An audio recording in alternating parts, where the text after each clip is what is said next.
Welcome to Burlap Teachers. Enjoy the video. You will start by preparing the essentials so you can connect reliably. Install Python 3, 8+ and the appropriate DB driver, for example Scicop2 for Postgres or PyMySQL for MySQL. Once done, store credentials in N file or environment variables to avoid hardcoding secrets. Next, test a local connection string with minimal parameters.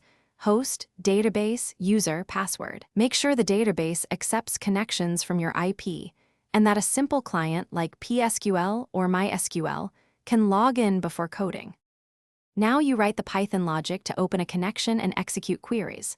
Import the driver, load credentials, then create a connection object and a cursor. Use context managers so resources close automatically. This prevents leaks.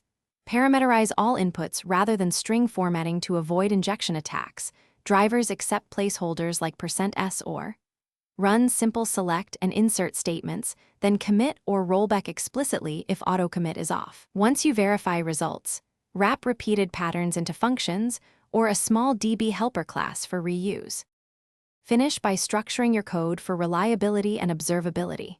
Encapsulate connection logic in reusable functions and add logging around query start, finish, and exceptions so you can trace failures.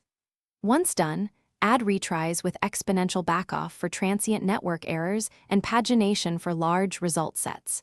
If things go wrong, check the most common culprit, mismatched driver version versus server. Make sure error logs include the SQL state and driver error code. That single clue often speeds diagnosis dramatically. Thanks for watching. Consider subscribing if this video helped you.